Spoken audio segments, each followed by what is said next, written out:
तो आप किन लोगों की बातें करती हैं? हम उनके साथ मेरे जैसे बंदे गलत है। मैंने आज किसी को कहा टीवी चैनल पे, मैंने कहा यार 3 करोड़ बच्चा स्कूल नहीं जा रहा, उनमें से 1 करोड़ डंकियां लगा के अमेरिका आएगा। मेरे जैसे नादान उनमें से विवेक रामास्वामी वो को मीडिया में एक चीज लेके आते हैं ताकि वेस्ट को दिखाएं, अमेरिका को, यूरोपियन प्रेस को दिखाएं कि पाकिस्तान जनाब न्यूक्लियर चला देगा। न्यूक्लियर भाई हमला आप कर देते हैं, फिर कहते हैं न्यूक्लियर की जो है ना, न्यूक्लियर भी पाकिस्तान ब्लैकमेल करता है। तो ये जो पाकिस्तान को बार बार न्यूक्लियर ब्लैकमेल का कहा जाता है, आपको लगता है कि अमेरिका, इंडिया जो है वो अमेरिका से मदद लेना चाहता है कि मुझे बचाएं मेरे ऊपर कहीं पाकिस्तान न्यूक्लियर ही ना चला दे?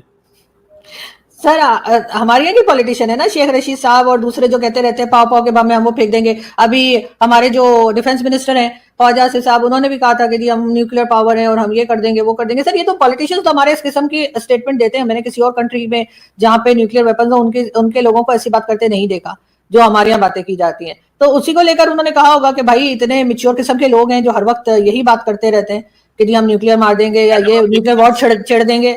मैडम शेख रशीद तो एक, अब आप शेख सिर्फ शेख रशीद की बात नहीं है sir, sir Khawaja Asif sir Bilawal Bhutto, जो जिसको देखो मुंह उठाकर यही बात कर रहे होते हैं।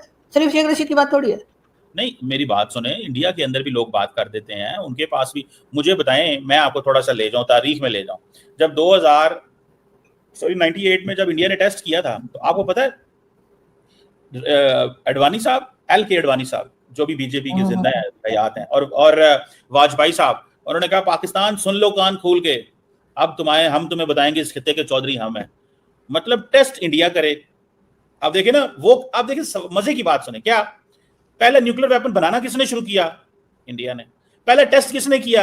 इंडिया ने। और इंडिया क्या कह रहा है? वो पाकिस्तान न्यूक्लियर चला देना है, वो पाकिस्तान न्यूक्लियर चला देना है। पहले आप हमें उस साइड पे लेके गए, अब कह रहे हो न्यूक्लियर चला देना। अब इस सवाल का जवाब है आपके पास कि बनाया उन्होंने, टेस्ट उन्होंने किया, लेकिन चलाएंगे हम। ये क्या चीज है? मतलब इसको आप कैसे कहेंगे मैडम? अब इसमें शेख रशीद ना डाल दें इसमें। नहीं सर, क्योंकि फर्स्ट यूज जो एग्रीमेंट है या क्या होता है उसमें हम नहीं तैयार हुए ना कि फर्स्ट यूज नहीं होगी। इंडिया ने तो कहा। हाँ। नहीं, मैं बताता हूँ। वो जो आप बात कर रही है, एग्रीमेंट कोई नहीं है हमारा और इंडिया का, डॉक्ट्रिन होती हैं, जिसमें डॉक्ट्रिन ये है, हमारी डॉक्ट्रिन ये है फर्स्ट यूज, उनकी है नो फर्स्ट यूज।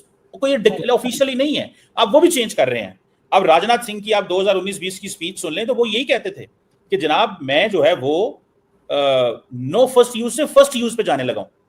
ये बातें वहां पे इंडिया में क्लियर है। और दूसरी बात, वो कोई एग्रीमेंट थोड़ा है, वो हम बेशक नो फर्स्ट यूज कहते रहे, चला वो दें पहले, ये कौन सा कोई फार्मूला है? हम तो कहते हैं जंग रोकना चाहते हैं, इसलिए हम कहते हैं कि भाई हम छोटा मुल्क हैं, माड़ा मुल्क है, गरीब मुल्क है, हमारे साथ ज्यादती ना की जाए। हमें आपने न्यूक्लियर बनाया, इतनी बड़ी आपकी फौज है, 85 अरब डॉलर 80 अरब डॉलर आपका डिफेंस बजट है, खुदारा ये हमारे साथ ना करें। हम तो उनको इसलिए ये चीजें करते हैं। तो मैडम सर आप कह रहे हैं कि हम छोटे मुल्क हैं, हम गरीब मुल्क हैं, हम कमजोर मुल्क हैं। सर क्या बात कर रहे हैं? आपका मेडल ना वापस लेने के क्या बात कर रहे हैं? हम क्या बैठ बात सीधी सी है ना कि हम छोटा मुल्क नहीं है क्या?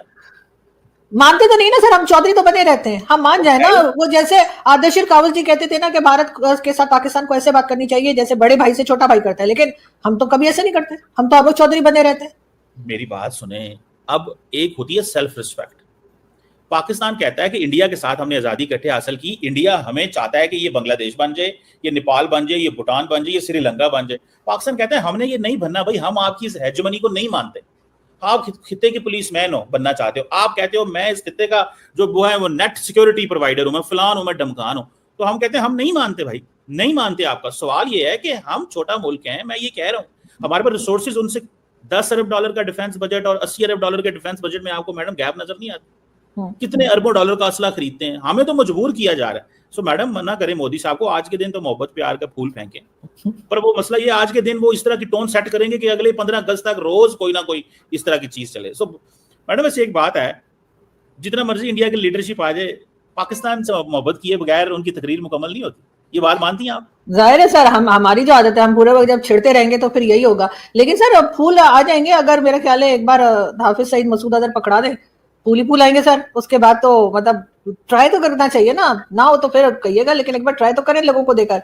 लेकिन बात फिर वही आ जाती है सर सारी कि डिफेंस बजट जो है वो हमारा भी हम बढ़ाते हैं, एजुकेशन बजट नहीं बढ़ाते लेकिन डिफेंस बजट बढ़ाते हैं। और उसमें हमारा फायदा यही है कि जब तक हमें भारत धमकी देता रहेगा, हमारे यहाँ पर भाई लोग के फायदे रहेंगे। वो बोलेंगे वो देखो जी भारत हमें धमकी दे रहा है, उसके साथ ही साथ हमारे यहाँ भी बजट बढ़ जाता है। लेकिन सर बात सारी फिर वही आ जाती है कि जब तक आप कोई ऐसा स्टेप नहीं लेंगे जिससे कि जो पहले भुगत चुका है हमारे से, मेरे जैसे नादान उन डंकियों वालों के अंदर से काश पटेल ढूंढते। कंपैरिजन गलत है। मैं गलती एक्सेप्ट करता हूं, मुझे नहीं ढूंढना चाहिए। वो तो हाई स्कूल भी नहीं करके आते, उन्होंने क्या करना है। अब मुझे ये बताए, पाकिस्तान यहां अमेरिका के अंदर आके हर शहर में नून लीग नहीं कह सकते, मुस्लिम लीग नून लीग कहते हैं, पीपल पार्टी कहते हैं, पीएस पार्टी भी नहीं कह सकते। पीटीआई के 6 ग्रुप हैं, 10 तो गिरबान है, बदतमीजी का तूफान है, सारा दिन उर्दू में ट्वीट करते हैं, उर्दू में टिकटॉक करते हैं। देख ले 3-4 यूट्यूबर हैं, उनको रिप्रेजेंट कर रहे हैं और उनका कारोबार है डॉलरों में। यूट्यूब तो बिजनेस है। कल यहाँ पे 2 यूट्यूबर हैं, उन्होंने कैपिटल हिल पे जाकर जो बदनामी का बायस पाकिस्तान का वो बने, आप सोच नहीं सकते। पहले ही आपका पासपोर्ट का नंबर जो है नीचे से 5वें नंबर पर है। कल उन्होंने सारी डल्टी लांटी धोई यहाँ पे, वो भी डेमोक्रेट कांग्रेसमैनों के सामने। उषा के पीछे भी स्ट्रेंथ उसकी एजुकेशन, उससे पीछे चले सुंदर पिचाई देखें, उसके पीछे विवेक रामास्वामी देखें। विवेक रामास्वामी बायोमेडिसिन पढ़ के आया तो लॉ स्कूल में जब गया, उस वक्त भी उसके पास 1 मिलियन से ज्यादा थी, अभी अंडर ग्रेड था। जब लॉ स्कूल ग्रेजुएट किया, his net worth was $11 million. उसका वालिद यहां पीएचडी करने आया था, डंकी लगा कर नहीं आया था। उसके बाद मैंने देखा विवेक रामास्वामी, काश पटेल को देखा, ब्रुकलिन के उसके माँ बाप आए यहाँ पे ब्रुकलिन से। फिर उसके बाद आप देखें यहाँ पे हरमीत ढिल्लों को देखें, डॉक्टर जयशंकर फॉरेन ऑफिस को ज्वाइन किया 1977 में, 48 ईयर्स अपनी जेब में डाल के फिर रहे हैं, डिप्लोमेसी का एक्सपीरियंस। आपको अपने फॉरेन ऑफिस का पता है, फॉरेन मिनिस्टर का पता है, उसकी क्वालिफिकेशन है ना, पर सर पता नहीं 77 years of experience of diplomacy. दूसरी तरफ हमारे फॉरेन मिनिस्टर की क्वालिफिकेशन है कि वो वजीर आजम के समधी, उनके पास ये कंपैरिजन आप खुद कर लें कि आप तरक्की करेंगे, करनी चाहिए, क्यों करेंगे आप, ये क्वेश्चन है। उस हाँ है, मैं ये भी चलें इसी पे कंपैरिजन कर लेते हैं। आपके बच्चों को, आपके बच्चे यहाँ पे सपूत है हमारे, वो लाउड स्पीकर लेकर एम्बेसी के बाहर खड़े होकर स्पीकर पे मोहसिन नकवी को गालियां निकाल रहे थे। मोहसिन नकवी साहब को एम्बेसी के सामने खड़े होकर बदतमीजी का तूफान उन्होंने खड़ा किया। ये तो वो थे ना जो कोई डंकियों से आए हुए थे या जिस तरह किस तरह। दूसरे जो इंग्लिश बोल लेने की सलाहियत रखते थे यूट्यूबर, उन्होंने कल रशीदा तालब और दूसरे, वो भी डेमोक्रेट हैं, 4 डेमोक्रेट कांग्रेसमैनों को बिठा के पाकिस्तान के खिलाफ जो वो कर सकते थे बातें उन्होंने की, ह्यूमन राइट्स की। ह्यूमन राइट्स, हमारा जो वजीर आजम जेल में है, ह्यूमन राइट्स। अब मैं जरा बताना चाहूंगा उनके ह्यूमन राइट्स उसके दौर के क्या थे, मुर्शद पाक का अपना ह्यूमन दौर क्या था। 4 वजीर आजम जेल में थे इमरान खान के पीरियड में। वो 4 कौन थे? नवाज शरीफ जेल में थे, खाकान अब्बासी जेल में थे, राजा परवेज अशरफ जेल में थे, यूसुफ गिलानी जेल में थे, एक सदर आसफ जरदारी जेल में थे, एक सूबे का चीफ मिनिस्टर शहबाज शरीफ जेल में थे, नवाज शरीफ की बच्ची जेल में थी, हनीफ अब्बासी जेल में था, राना निसार जेल में था और ख्वाजा आसफ जेल में था। बताएं जरा, ये पाकिस्तान दुश्मनी की एक्सट्रीम है। ये एक तरफ क्या हो रहा है, भारत कहां जा रहा है, भारत कहां जा रहा है और आप कहां जा रहे हैं। कहते हैं मुझे पुलिस वाले थप्पड़ मार मार के वीडियो बना के इसको भेज रहे थे, वहां इंसानी हकूक का कुछ नहीं हुआ, कुछ नहीं। मैं बार बार ये कहता हूं कि ये प्रोजेक्ट ही एस्टेब्लिशमेंट का था। पाकिस्तान में एटम बम बनाने के बाद दूसरा सबसे महंगा और खतरनाक प्रोजेक्ट ये था। ये उन्हीं का फर्ज बनता है इसको वाइंड अप करें, क्योंकि बनाया उन्होंने था। ये हमारे ऊपर पाकिस्तान की तबाही का ये तोहफा, ये चाहिए जनरल फैज हमीद और जनरल बाजवा साहब को मुबारक हो, इसको अपना अब इसको वाइंड अप करें। ये आपकी एग्जिस्टेंस का मसला। स्वागत है एक बार फिर से हमारे नए चैनल हिंदुस्तान अपडेट में। अभी तक हमारे चैनल को दोस्तों सब्सक्राइब लाइक नहीं किया है तो सब्सक्राइब कर दें, लाइक कर दें और कमेंट कर दें, ताकि आपको ऐसे ही न्यूज़ अपडेट हमारे चैनल पे हमेशा मिलती रहे। दोस्तों जिस तरह से चीमा साहब और अर्ज साहब की काफ़ी डिबेट आपने सुनी कि जिस तरह से न्यूक्लियर चलाने की बात हो रही है और पाकिस्तान हमेशा भारत को धमकी देता रहता है कि हम न्यूक्लियर चला देंगे, बट ऐसा कुछ हो नहीं पाता है और भारत अपने काम में